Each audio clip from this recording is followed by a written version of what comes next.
I'm not hiding back here.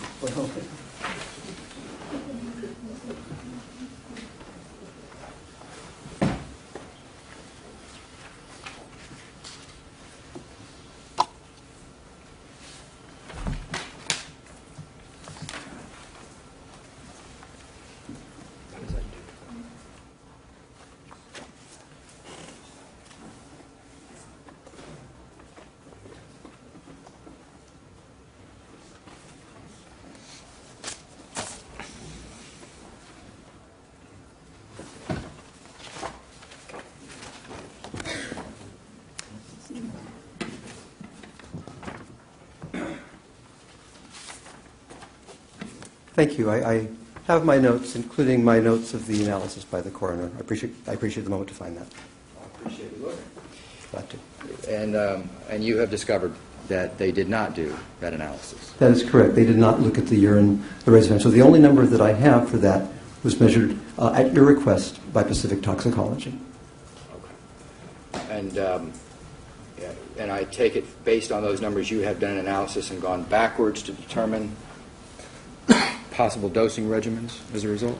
I have not gone backwards from the urine numbers. I've simply looked at the urine lorazepam content to see if it was consistent with the proposed oral or intravenous dosing paradigm. Well, the dosing paradigm, the oral dosing paradigm that you're referring to comes from where? From you.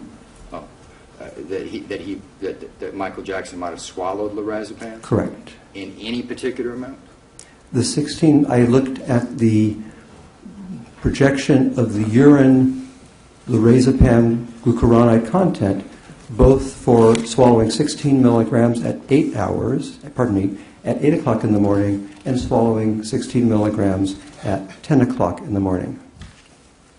And you had a breakdown of the lorazepam, is it clonaride? Is that right? Lorazepam glucuronide, yes, sir. Glucuronide and the free lorazepam.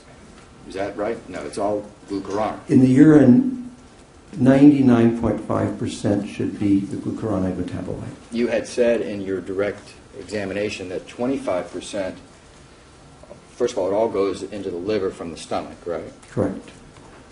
And that 25% winds up in I guess you said the bile ducts, or is that 25% right? of that goes through the bile duct. That's correct. And then the rest is eliminated by hepatic conjugation, right? Look, the kidneys. Is that right? Not exactly correct. It is chiefly eliminated by hepatic conjugation to inactive metabolites which are excreted by the kidney. Would that be accurate? That is correct.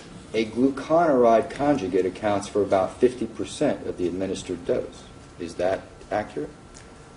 According to what Greenblatt wrote, I believe the glucuronide metabolite accounts for over 93%. You sure about that? I'll be happy to check the paper, but that's my recollection. Now, the excretion in the kidneys would be all glucuronide, right? Conjugate. Yes. Is that right? The glucuronide conjugate is almost entirely excreted by the kidneys. If there are other conjugates, they would also be excreted by the kidneys. But the glucuronide is the main metabolite. You know, the liver, if it works harder, let me ask you, with the process that the liver goes through, the filtering process that the liver involves itself in, the glucuronization, I guess you'd call it, of drugs, Yes.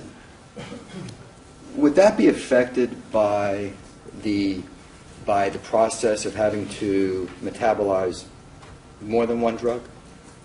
No, I would not expect that in this particular case. All right. Now, you are familiar that propofol also has a metabolite. A glucuronide metabolite, yes. It goes through the same process as lorazepam. Yes. Did you, at any point in your analysis, make a determination based on your 100 milliliter example, your dosing, did you make a determination about what you would expect urine concentration to be after those 3 hours?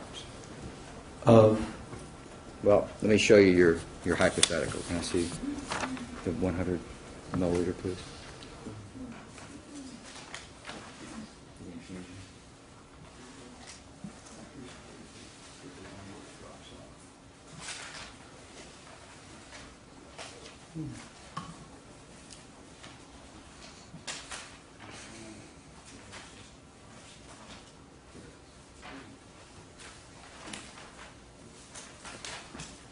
Nancy, Judge. Triple November, yes. This is the example that you showed the ladies and gentlemen of the jury, this 100 milliliter infusion, it's marked as NNN, right? yes, You hypothesized a 3-hour infusion, right? Yes. With an immediate drop-off, right? yes, Essentially what you hypothesized is that after exactly 3 hours, the bottle ran out. yes. And it turns out that was exactly the time of Michael Jackson's death. That was the way the simulation was constructed. Who constructed it? I did. So you constructed a simulation where just by chance, that at the exact time that the bottle ran out, Michael Jackson also died. Yes. Think that's sort of a coincidence? No, that was by intent. All right. Well, let's talk about this infusion theory that you have. After 3 hours, did you make a determination about what you would expect the urine concentration to be? Of what? What urine concentration of what? Well, at autopsy, at death. I don't. You have to tell me what you want. Okay. What drug you want to measure in the urine? Here's propofol. We're talking about propofol. At 9 o'clock, you have hypothesized a 3-hour infusion, right? Yes. Urine is building up, I'm assuming, in the body at that period of time. Urine is being created by the kidneys. Okay. And what did you make a determination as to what you would expect the concentration of urine to be after those 3 hours? The concentration of what in the urine? Propofol. Propofol gluconaride. No, I have not determined the concentration of propofol glucuronide in the urine. Okay. What would you expect it to be? I would have to find a model for that in order to make that determination.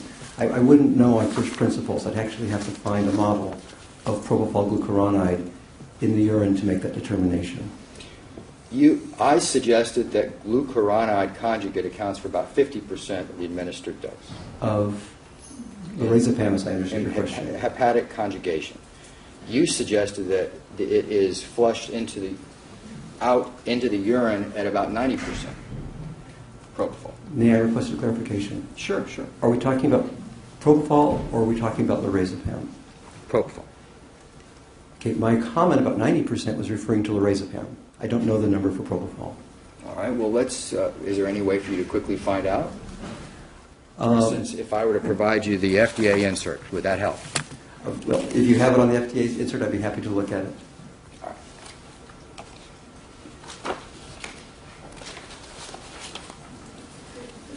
May I approach? You may. This is FFF.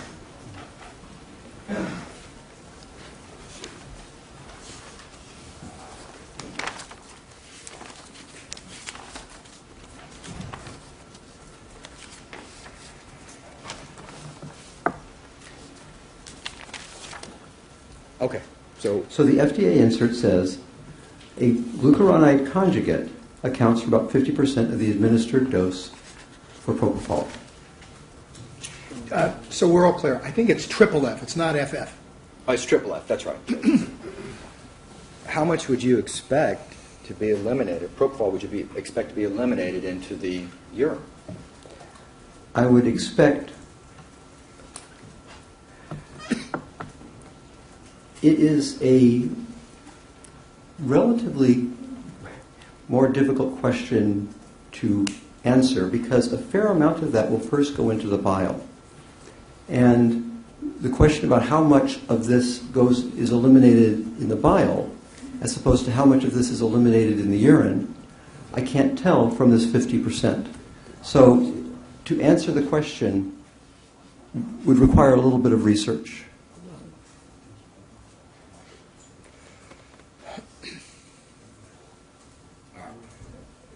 How long would it take you to do that research, Dr. Shafer? I could do it this evening, I guess. Would you be surprised to find out? Would it be your 100 milliliter simulation? Would that be inconsistent with 0.15 micrograms per milliliter in the urine after 3 hours? Objection calls for speculation. So you'd have to do calculations to do that now. Well, over the objection if you know in general terms. If not, tell us. Let me say that I would actually have to look at models and give you a precise quantitative answer. I can't take a single number and look at that. It really has to be based on data. Would you go this far? Would you go so far as to say that the urine that was found after 3 hours, after Michael Jackson's death, could be evidence for or against your 100 milliliter hypothetical? Would you go so far as to say that?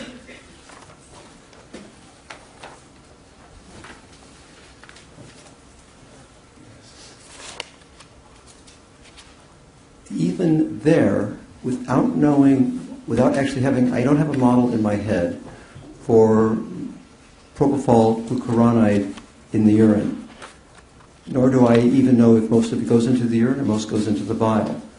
So I think the appropriate response is to say that without having such a model and familiarity with such a model, I would not be willing to offer an opinion whether it was for or against the hypothetical. You just don't know. I just don't have that is correct. You did not do the calculations. I did not do a calculation of the amount of propofol glucuronide in the urine. Well, you didn't do the numerical and computer calculations to determine whether the urine concentration at autopsy is consistent with your 100 milliliter example. I am not aware there was a urine concentration of propofol glucuronide at autopsy. If there was, I missed it, but I'm not aware that was in the autopsy results. But you're aware that there was a propofol test of the urine at autopsy? If you can show me the autopsy numbers, I will be happy to. I'll be happy to assess that. Well, I do not recall whether or not there was a urine propofol measurement at autopsy. I would ask you to actually show me that. If you could, I'd be happy to look at it. Okay, I'll be happy to show you. Thank you. You have seen the autopsy, right? Yes, I have. Obviously, you've studied the toxicology results. Yes. Right? Arito? Triple Oscar. Okay.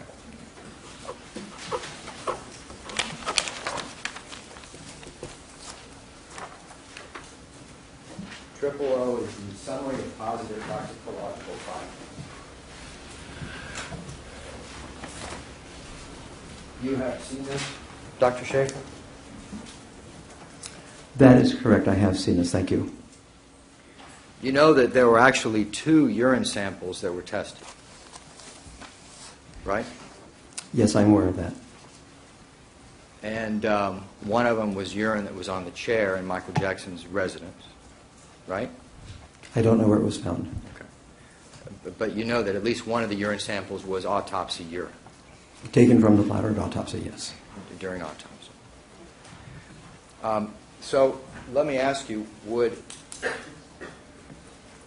could you, or could any pharmacokineticist or pharmacologist be able to take your 100 milliliter infusion example and determine whether or not the urine found at autopsy is consistent with that? The number that you've shown me here is not a propofol glucuronide number. It's propofol proper, not the glucuronide. Well, what if we had the propofol glucuronide? Could we do that? If you have the propofol glucuronide number, and I have a model that relates the dose to the time course of excretion of propofol glucuronide, then that model could be used to assess the consistency of the number with the dose of propofol that was given. Okay, that's what I needed to know. Thank you. May I have that? Of course. Your analysis, in fact, your entire analysis that you made with the prosecution, all of your simulations, are based on the assumption of a respiratory arrest. That is correct. You did not take into consideration a cardiac arrest in your analysis. That is correct. One of the things that you mentioned in your report, or actually you discussed in your report, your expert report, was about Michael Jackson's opioid use, his use of Demerol. Yes. Do you have any expertise in addiction, doctor?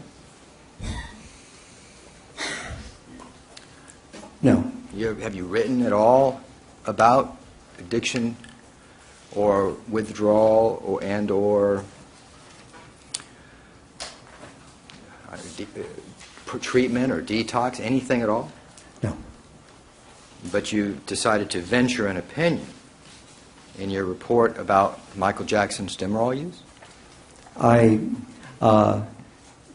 take care of patients who are addicts on a very regular basis.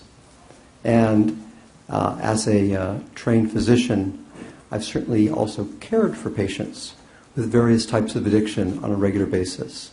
So I am familiar with forms of addiction, and I'm familiar with science of addiction, but I do not consider myself to be an addiction specialist by any means. But you were willing to venture an opinion about Michael Jackson's Demerol use in your expert report anyway. Yes. You knew that would be an issue in this case. Correct. And so you said in your report, you thought Michael Jackson just liked Demerol. Objection. Can I get a line reference? Do you have a page line?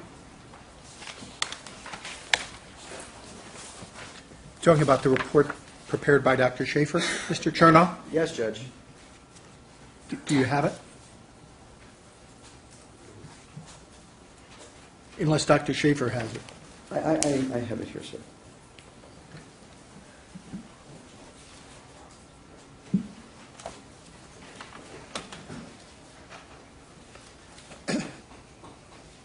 Page 18. Page 18, the second paragraph from the bottom. Yes, Judge. You said the records of Dr. Klein show that Jackson liked meperidine. Yes. Meperidine is Demerol. Yes. But The effects of opioids. So that under general anesthesia, they are basically put into a state of withdrawal with antidotes for opioids, and they go through full withdrawal in essentially an intensive care unit environment under general anesthesia. I think that's what you're referring to. that is. So you understand then the dangers of opioid withdrawal as well to the body. Yes. In fact, to the heart.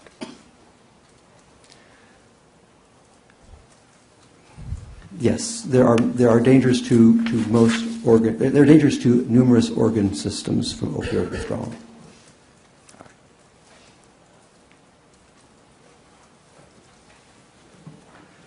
Doctor, thank you. I'll pass the witness. Chernow, thank you. This will be redirect examination by Thank the you, Your people. Honor. May we approach, Your Honor? You may.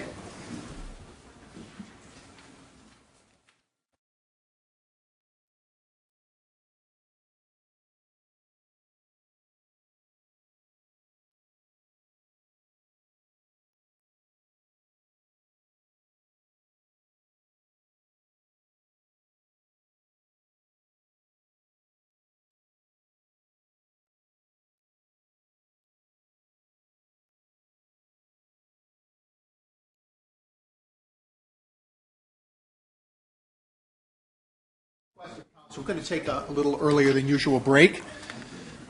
So please remember all of the admonitions and follow them to the letter, and we'll buzz you out in about 15 minutes or so. Thank you.